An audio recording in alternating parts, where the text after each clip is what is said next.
Vamos a Mateo de una vez, capítulo 12, versículo 38. El título de hoy se llama Una señal de gracia. Aunque el título dice una señal de gracia, hoy voy a hablar de varias señales de gracia. Un escritor famoso en una ocasión publicó una frase anónima que decía que gracia es cuando recibimos lo que no merecemos y misericordia es cuando no recibimos lo que sí merecemos. Que gracia es cuando recibimos lo que no merecemos y misericordia es cuando no recibimos lo que sí nos merecemos. Y estas dos palabras, tanto gracia como misericordia, se conjugan muchísimo en la Biblia, aunque tienen significados un poco antagónicos o un poco contradictorios, pero van muy correlacionados. Y nuestro Dios, que es un Dios de gracia, también nos da misericordia. De hecho, la palabra gratis tiene una relación bastante con la palabra gracia. Cuando usted va a un lugar y le dicen, por la compra de esto, recibe gratis esto otro. Eso es mentira, eso no es gratis. Porque la compra que usted está haciendo está absorbiendo el precio de la otra. ¿Sí? Cuando usted va a la feria, ¿verdad? Y compra una bolsa de chayotes y le regalan una bolsa de tacacos, esos tacacos no fueron de gratis. Porque si hubieran sido de gratis, cuando usted llega le dicen, tome, lleves esto. Eso sería gratis, ¿verdad? Y entonces existe la frase que nada es gratis en este mundo. Bueno, gracia es cuando recibimos algo que uno no merece. Y cuando uno no merece es, por ejemplo, cuando usted va a un lugar y no tiene dinero para comprar y aún así se lo dan. Usted no merece que se lo den porque usted no tiene dinero. De la misma forma, nuestra salvación es dada por gracia. No hay nada que yo pueda hacer para merecer esa salvación. No existe nada que yo haya hecho o que pueda hacer en el futuro. No existe dinero en el mundo que pueda comprar mi salvación. Eso todo lo tenemos claro, pero muchas veces lo confundimos con actos religiosos que podrían quitarle ese lugar a la gracia de Dios. Cuando nosotros juzgamos a otras personas, estamos siendo inmisericordios y por ende estamos anulando la gracia de Dios. No podemos juzgar a otras personas, no podemos condenar a otras personas. Ahora, ¿podemos ser testigos de que algo grave va a pasar si una persona no se arrepiente? Sí, y eso no me hace a mí alguien que juzga a otras personas. Muchas personas se sienten ofendidas cuando yo les hago ver su pecado como una forma de que es algo que no le agrada al Señor, como una advertencia, como una señal. Y estas personas cuando se ofenden me dicen, es que usted me está juzgando. Y podrían pensar o podrían malinterpretar que mi predicación está siendo juiciosa. ¿Cuándo es que una persona cuando predica comete juicio? Bueno, cuando yo le digo, usted se va a ir al infierno, ya usted no tiene reparo. Decir eso es una maldición de condenación. Cuando yo digo eso, estoy prácticamente diciéndole a las personas, yo soy como si fuera Dios, usted ya está condenado. Y nadie puede predicar de esa forma. Ahora, cuando le decimos a la gente, miren, sus acciones, al igual que las mías, y tengo que incluirme, son acciones que por la palabra de Dios, lo que está escrito en la palabra de Dios, que quienes no se arrepienten de cometer ese pecado en contra del templo de Dios, de nuestra vida, va a recibir la condenación de ser apartado para siempre de la presencia de Dios. Que quien no lo hace, que quien no se arrepiente, va a sufrir eso. Yo no estoy siendo un condenador, estoy siendo un mensajero y estoy siendo un testigo de que lo que Dios dijo va a ser real. Eso es muy diferente. Entonces nosotros como cristianos cuando predicamos la palabra de Dios tenemos que entender que somos testigos. Jesús dijo, y me serán testigos cuando haya venido sobre ustedes el Espíritu Santo. El poder del Espíritu Santo tiene como principal objetivo el predicar la palabra de Dios. No hacer comunidades de iglesia donde haya eventos masivos con moveres del Espíritu Santo para sentirme bien. Los moveres del Espíritu Santo nunca son para sentirnos bien. Porque el Señor no vino a crear un club de personas que reciben el Espíritu Santo. El Señor vino a crear y a salvar a la humanidad. Y la iglesia, que es el cuerpo de Cristo, tiene como objetivo que el cuerpo se mueva. ¿Sí? O Jesús vino a crear un cuerpo que está en cama. Y quien mueve el cuerpo de Cristo es el Espíritu Santo.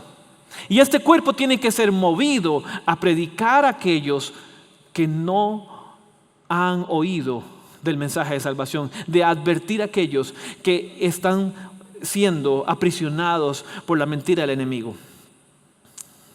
Ahora, todo esto que estoy diciendo es porque a Jesús lo cuestionaban muchísimo los religiosos y no estaban seguros de si era el Mesías o no.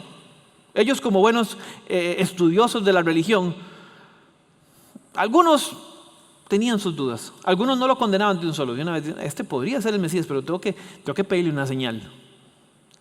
Como cuando usted y yo en algún momento le hemos pedido una señal a Dios. Las señales son importantes. Usted y yo no manejamos por la calle sin señales de tránsito, es un caos. Es como andar en una calle lastre. De esas calles allá, bueno, ya casi, ahora hay menos calles de lastre que antes, pero antes todas eran de lastre, ¿verdad? Y no hay señales de alto, entonces habían choques y nadie tenía la culpa. Las señales son importantes para poder manejarnos y tomar decisiones. Ahora, sin embargo, no todo en la vida tiene que ser con señales. Porque si entonces estamos con señales, ya ¿hacia dónde va nuestra fe? Y cuando Cristo vino al mundo, Él vino a cumplir todas las palabras de los profetas. Y los estudiosos de la Biblia no estaban entendiendo o no estaban haciendo la lectura correcta de los profetas al ver a Cristo Jesús cuando su mensaje principal es arrepentidos porque el reino de Dios ha llegado. Lo primero que Cristo Jesús hizo aquí en la tierra, una vez que comenzó su ministerio, en el momento después de ser bautizado por Juan el Bautista, es que comenzó a predicar: arrepentidos porque el reino de Dios ha llegado. El arrepentimiento es una parte esencial de la predicación de Cristo y tiene que ser una parte esencial de nuestra predicación a este mundo y también a la iglesia. Sin embargo, a Jesús le preguntan por una señal y Él contesta. Vamos a Mateo capítulo 12, versículo 38. Entonces algunos de los escribas y fariseos le dijeron: Maestro, deseamos ver una señal tuya. Pero Él les dijo: la generación mala y adúltera demanda una señal, pero no tendrá más señal que la del profeta Jonás. Porque así como Jonás estuvo 3 días y 3 noches en el vientre del gran pez, así también el Hijo del Hombre estará 3 días y 3 noches en el corazón de la tierra. En el juicio los habitantes de Nínive se levantarán contra esta generación y la condenarán, porque ellos se arrepintieron por la predicación de Jonás, y aquí hay alguien que es más grande que Jonás. Y qué interesante que Jesús le piden una señal y que Él contesta en el mismo contexto religioso. Vayan, estudien la Biblia, les voy a dar la señal de Jonás. Ustedes me están pidiendo una señal. Ustedes conocen la ley, ustedes conocen la escritura. Les voy a dar la señal de Jonás. Y Cristo se compara con el profeta Jonás. No se compara con una parte de la predicación del profeta Jonás. No se compara con la predicación de ninguna otra profecía de Isaías, Jeremías, Ageo, Abdías, Miqueas y un montón de profetas. Son como 14. Jesús se compara específicamente con la vida y acción de un solo profeta. Un profeta que para mí quizás era el más inteligente de todos los profetas que había. No había otro más inteligente. Era el profeta Jonás. Y yo sinceramente me identifico mucho con la vida de este hombre. Creo que me parezco a él. Y creo que todos nosotros en algún momento nos hemos parecido a Jonás. Bueno, Jesús también se parecía a Jonás, pero con algunas pequeñas e importantes diferencias. Y puedo rescatar de esta comparación 3 señales de gracia, 3 señales de ese favor de Dios, de ese perdón de Dios, de esa misericordia que nadie merecía y que iba a marcar los tiempos y que tiene que marcar nuestra vida, que tiene que marcar nuestra forma de predicar. Este ejemplo de Jonás tiene que enseñarnos cómo debe ser nuestra forma de predicar. Y no tenemos que pedirle más señales al Señor. Esta es la forma que tenemos que hacer. O el resultado. Quizás no la forma, pero sí el resultado de lo que sucede. Es lo que tenemos que entender a la hora de ir a predicar.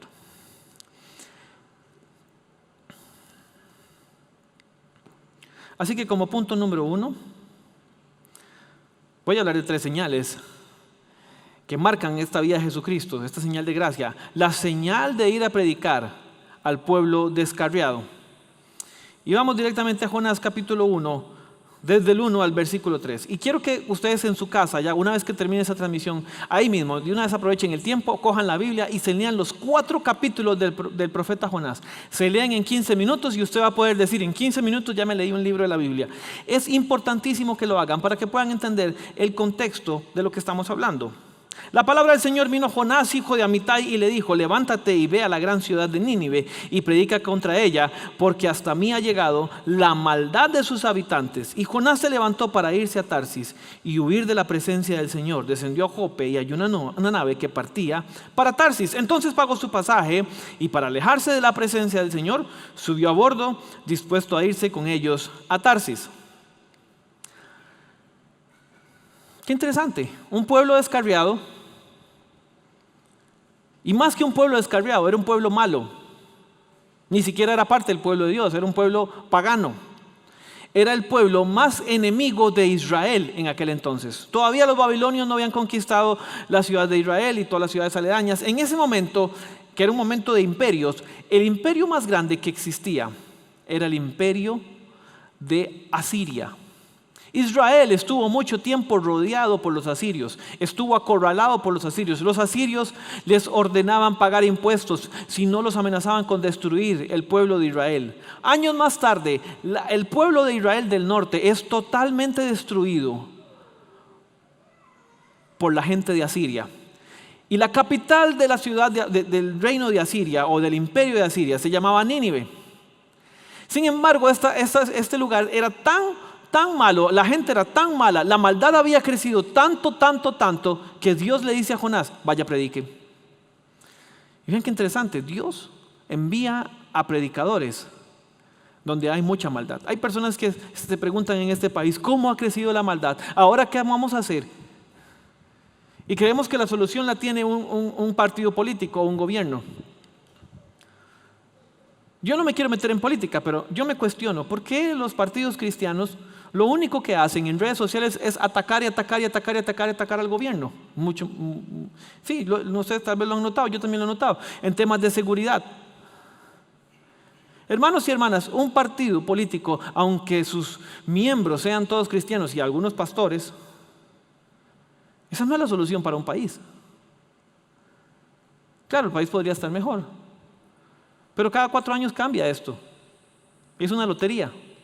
Lo que realmente puede cambiar los corazones de las personas es a lo que Dios nos ha llamado, a la predicación.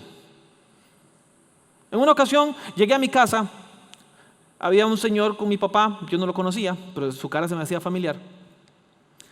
Y entonces yo venía del trabajo, me voy a mi cuarto a guardar mis cosas. Mi papá me dice: antes de que se vaya a guardar las cosas, es que él quiere hablar con usted. Y yo: ¿cómo? Sí, él no vino a hablar conmigo, vino a hablar con usted. Entonces, ok, perfecto, ya me siento y lo escucho. Y era un político que pertenecía a un partido político cristiano, bueno, de estos de corte cristiana. Pero él nunca había sido de ese partido, él era de un partido más tradicional, más grande, pero quería aprovechar las circunstancias. Había campaña política, estábamos a 6 meses de las elecciones, y me dice: mira, yo quiero que usted forme parte de nuestro partido y le ofrecemos una curul para ser diputado. ¿Ok? ¿Y quién le habló de mí? Usted no me conoce. ¿Por qué me ofrece algo tan importante para este país si usted a mí no me conoce? No, es que hay personas que han hablado muy bien de usted y todo el asunto. Entonces yo me pongo a hacer números. Claro, soy el hijo del pastor de una iglesia de 3,000 miembros, son casi 1,000 votos. Está bonito, ¿verdad? Entonces yo le dije: bueno, yo le soy muy honesto y le soy muy sincero. Le agradezco su oferta, le agradezco lo que usted me está diciendo. La verdad es que yo estoy muy interesado en que este país cambie en algunas cosas y tal vez con mi formación académica y los principios cristianos que tengo podría aportarle a este país, pero en este momento no siento que eso sea lo que Dios me ha pedido. Yo me bajo del carro para entrar a mi iglesia y la persona que me recibe me dice: ¿cómo está, Pastor Andrés? Y yo no soy pastor, pero me ven como tal. Entonces yo no veo que la política sea algo que vaya conmigo. Sin embargo, le doy muchas gracias. Pero si hay gente que me ve como pastor y Dios me ha puesto un llamado como pastor, yo creo que ese es mi lugar. Creo en lo que en algún momento dijo Billy Graham cuando le ofrecieron la presidencia de los Estados Unidos: no puedo rebajarme a hacer algo menor de lo que Dios me ha pedido. Ahora, ¿tienen que haber cristianos en la política? Sí. Pero si Dios te ha llamado a predicar la palabra, tengo que dedicarme a eso. En la Asamblea Legislativa no es un templo, no es un púlpito, no es un lugar donde yo pueda predicar a Cristo. Creo que cada cosa en su lugar. Sin embargo, estoy muy agradecido con las personas que desinteresadamente creen en la política y pienso que más cristianos tienen que involucrarse, perfecto, pero cada quien en su lugar. Nuestra solución no es un partido político, nuestra solución es ir a predicar. Dios tiene soluciones para este país, Dios tiene soluciones para este mundo. La solución se llama Cristo Jesús. Una sociedad que le abre su corazón y su vida a Cristo Jesús tiene muy claro, va a tener muy claro en ese proceso de transformación que ya no necesita robar, que ya no necesita mentir, que ya no necesita hacer mordidas, que ya no necesita consumir droga. ¿Ustedes no creen que eso va a cambiar, va a erradicar el narcotráfico en Costa Rica? El narcotráfico no se erradica cuando meten un narcotraficante a la cárcel. El narcotráfico se erradica cuando ya no hay consumidores de droga, porque ya no hay quien compre. Pero no podemos pretender que los consumidores de droga dejen de consumir si no hay quien les predique y les lleve la palabra del Señor. Así que creemos en el poder restaurador del Señor Jesucristo.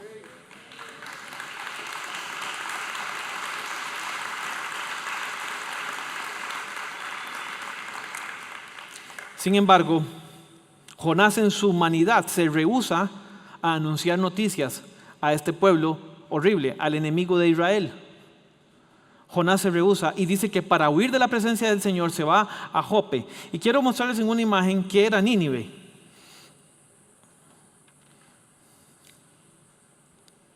Nínive era una ciudad que quedaba, aquí si ustedes pueden observarlo en su pantalla, a la derecha, en el pueblo de Asiria. Jope era como uno de los puertos de Israel. Y Jonás decide irse hasta Tarsis, al otro lado del mundo. Completamente al otro lado. Tarsis es lo que hoy conocemos como España. Dígame si a usted no le ha pasado que Dios le pide hacer algo y usted y yo hacemos totalmente lo contrario. Que si Dios nos manda a un lugar y tenemos la plata para irnos al otro lado del mundo, lo hacemos.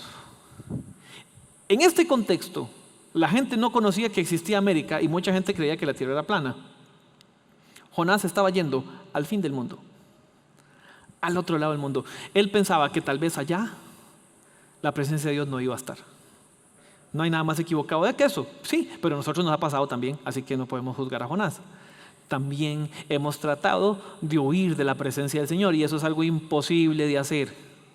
Y es tan imposible que entonces dice la Biblia que Jonás, y no lo voy a leer porque no me da tiempo, pero dice la Biblia que estando Jonás en ese barco empezó una gran tormenta en una época que no habían tormentas. Sí, porque los barcos de esa época no zarpaban en tiempos malos. Ya ellos tenían un conocimiento importantísimo sobre tal vez no como hoy nosotros, ¿verdad? Pero ellos sabían en qué tiempos habían tormentas y en qué tiempos no habían tormentas.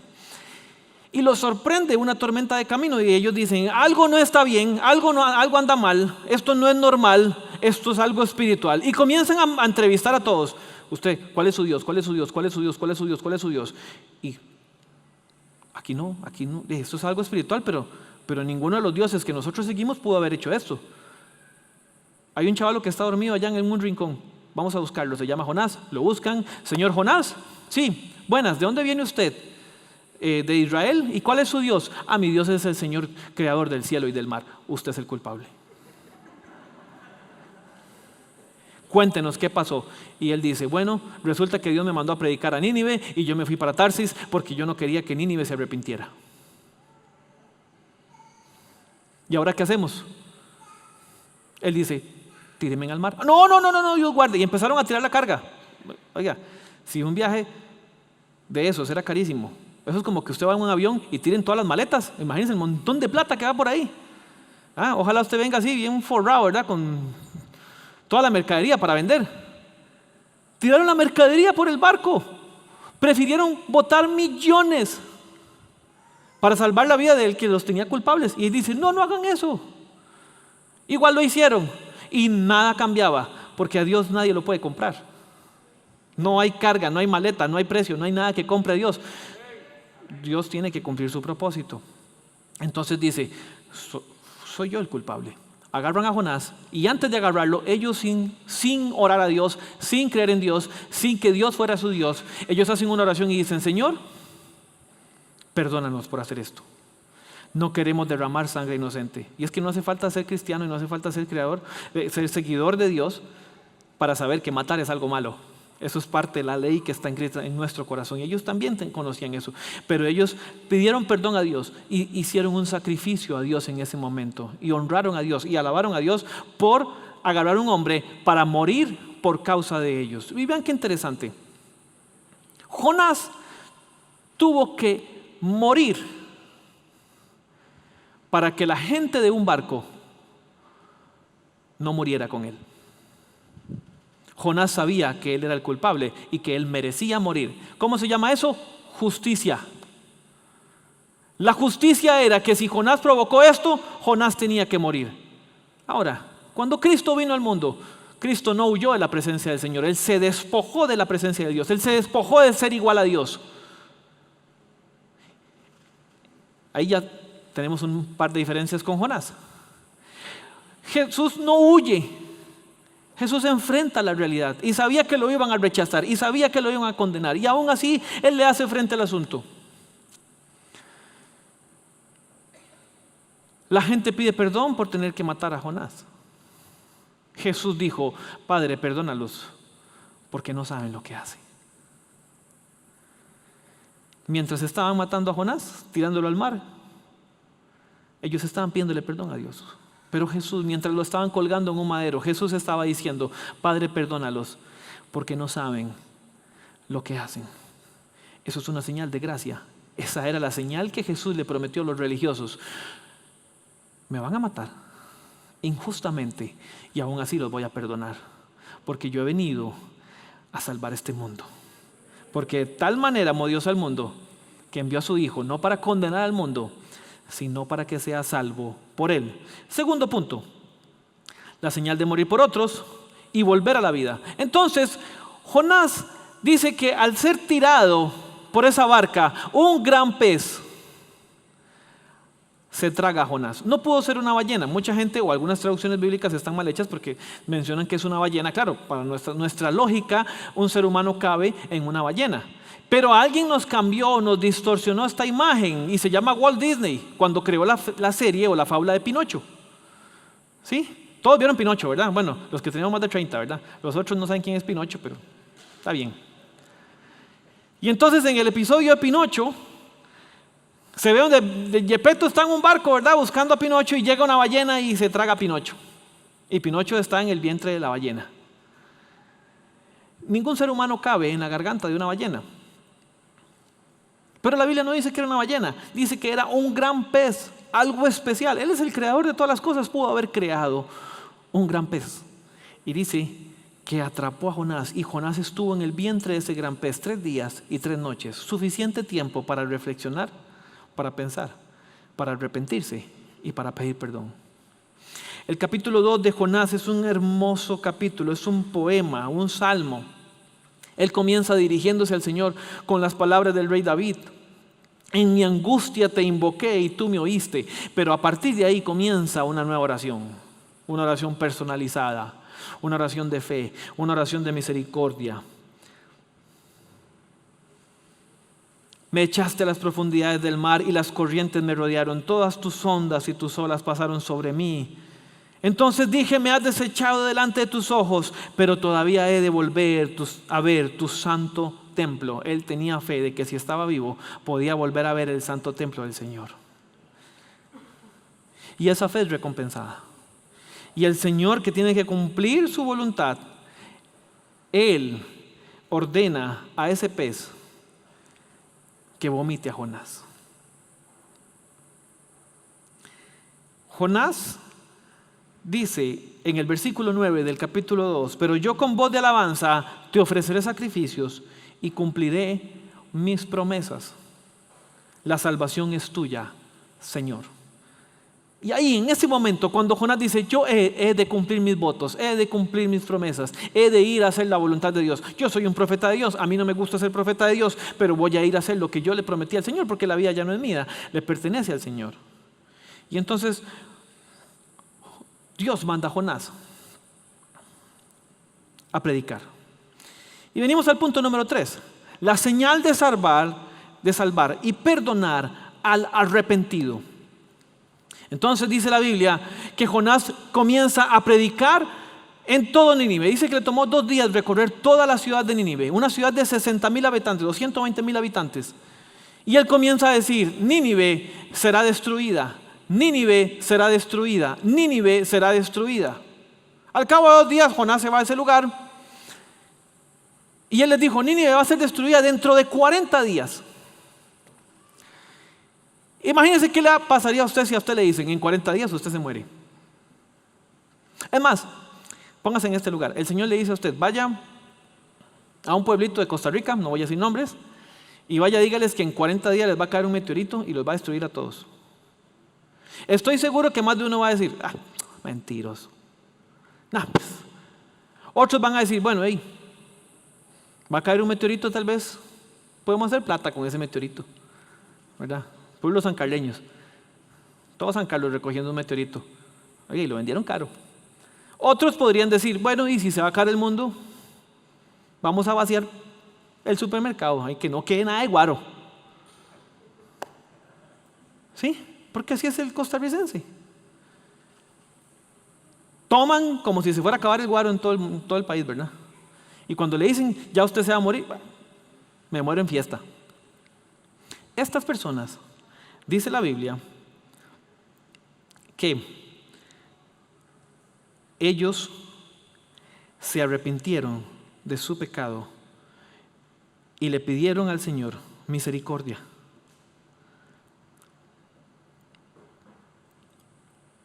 Y vamos a buscar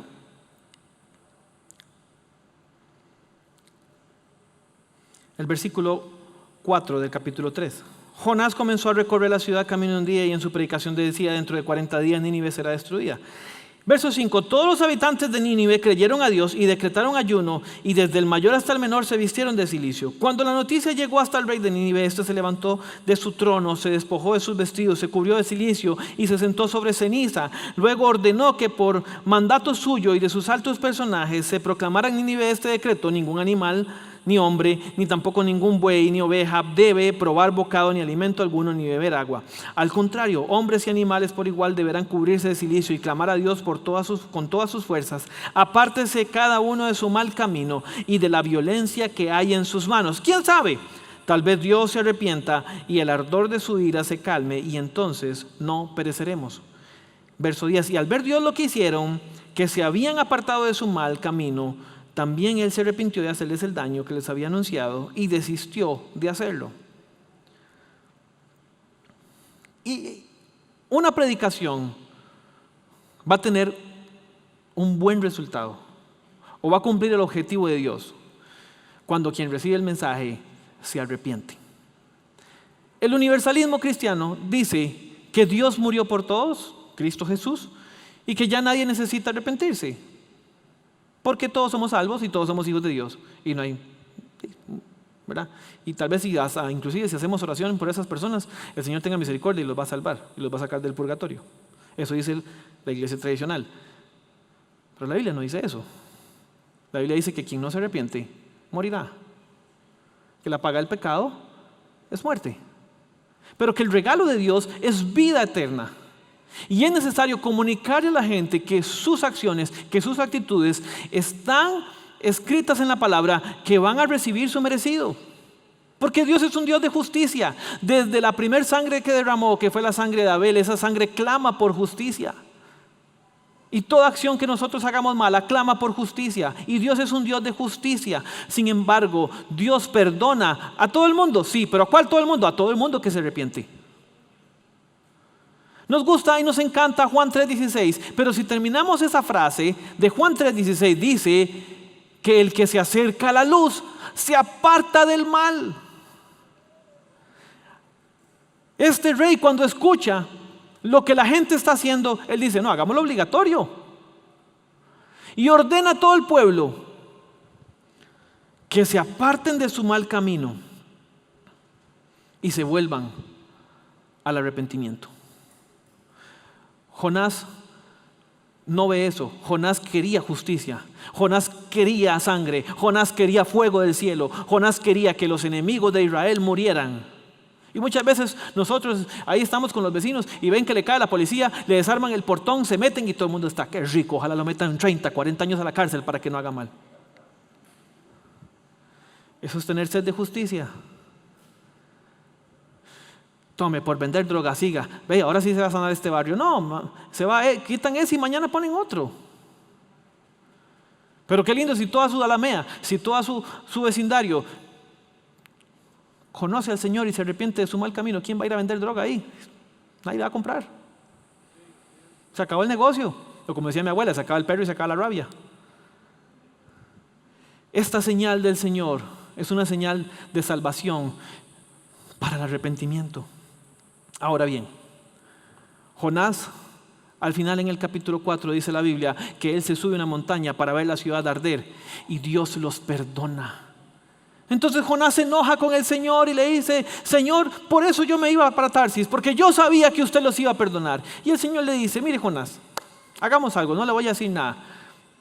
Se acuesta a dormir y nace una planta en la enramada que él había hecho y cubre, lo llena de sombra y le da frutos. Y Jonás come ese fruto. Una planta que nació de un día para otro. Al día siguiente la planta se la comieron los gusanos. Y Jonás se enoja demasiado con Dios y le dice, ¿cómo es posible? Otra vez usted, mejor me hubiera matado, mejor me hubiera muerto. Y reclamamos a Dios por cosas pequeñas. Igual que Jonás. ¿Sí? Y Dios le dice, mire, ¿usted sembró esa planta? No. ¿Usted la cosechó? No. ¿Usted la abonó? No. ¿Por qué se enoja por algo que usted no hizo? ¿Cómo no voy a perdonar a un pueblo que no sabe diferenciar la mano derecha de la izquierda si se arrepiente? Hermanos, no somos quienes para juzgar. Y no podemos enojarnos si la gente nos rechaza por predicar a Cristo. Porque Dios va a tener misericordia del que Él quiere tener misericordia. Pero también va a castigar y va a hacer justicia con el que no quiere recibir la misericordia. El que no cree en el Hijo de Dios ya es condenado. Pero todos aquellos que le reciben, que creyeron en su nombre, se les dio el poder de ser llamados hijos de Dios. Y hoy Dios sigue con el mensaje vigente. Cristo Jesús vino al mundo, no huyó de la presencia del Señor, se despojó de sí mismo, murió por aquellos, murió por todos nosotros. Dijo, Padre, perdónalos porque no saben lo que hacen. Estuvo 3 días y 3 noches en una tumba, encerrado, como si estuviera en la boca de un gran pez. Y luego resucita. Y lo primero que Jesús hace es predicar a Cristo. Se topó 2 muchachos que iban camino a Maús y en 11 kilómetros el Señor Jesús, desde el Génesis hasta los días de Él, les hablaba del Mesías y está hablando de Él.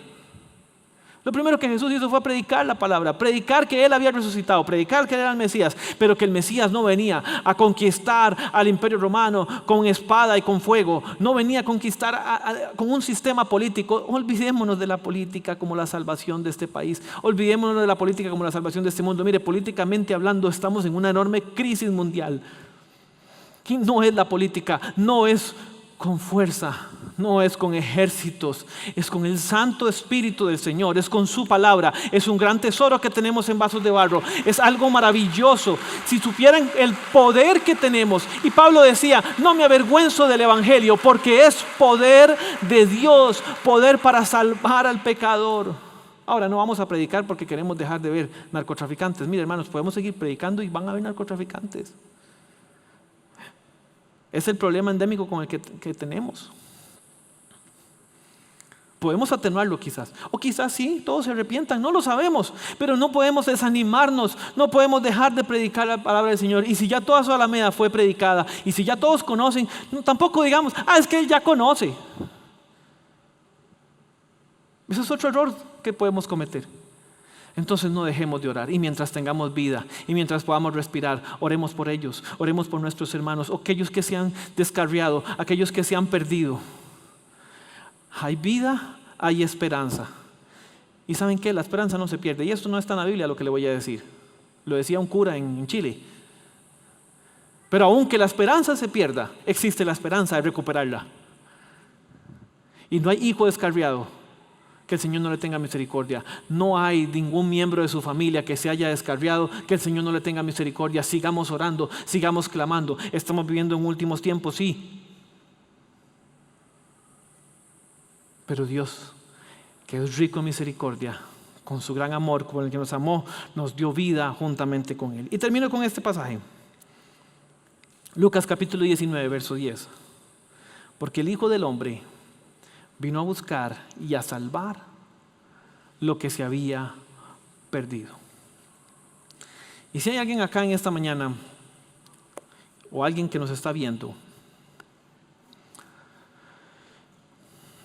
que quizás ha estado lejos del camino del Señor, quizás se ha apartado de Él, y sabe en su corazón que necesita volver a los caminos del Señor. Tiene varios días usted quizás de estar pensando, de estar meditando en eso, y quizás no ha dado el paso. Hoy te invito en esta mañana a que te pongas de nuevo a cuentas con el Señor. ¿Y qué es ponerse a cuentas con Él? No es para pagar. Ponerse a cuentas con Dios es decir, Señor, aquí tengo la lista, esta es la factura de todo lo malo que he hecho. Usted me la puede pagar. Con su gracia, con su misericordia, con su amor. Y el Señor, ¿sabe qué? Va a pagar esa cuenta. Ponerse a cuentas con Dios es permitirle a Cristo pagar la cuenta. Es entregarle nuestra vida y nuestro corazón. Es arrepentirnos de nuestro mal camino. Y decirle, Señor, hoy me arrepiento de mi pecado y de mi condición. Si usted quiere hacer esto hoy, le invito a que en su casa lo haga. Oremos. Señor Jesús, hoy vengo a ti nuevamente pidiéndote perdón por mis pecados, pidiéndote perdón por mi maldad. Sé que me has estado buscando y quizás yo me he escondido y me he ido al otro lado del mundo en mi mente, pero es algo imposible. Hoy quiero nuevamente volver a ti. Te entrego mi vida, te entrego mi corazón. Escribe mi nombre en el libro de la vida. Yo reconozco que tú eres el Señor, que tú eres mi Salvador, que tú eres el Hijo de Dios, que un día moriste sin merecerlo y resucitaste para darme vida y esperanza. Lo creo, lo recibo, te recibo en mi vida. Amén.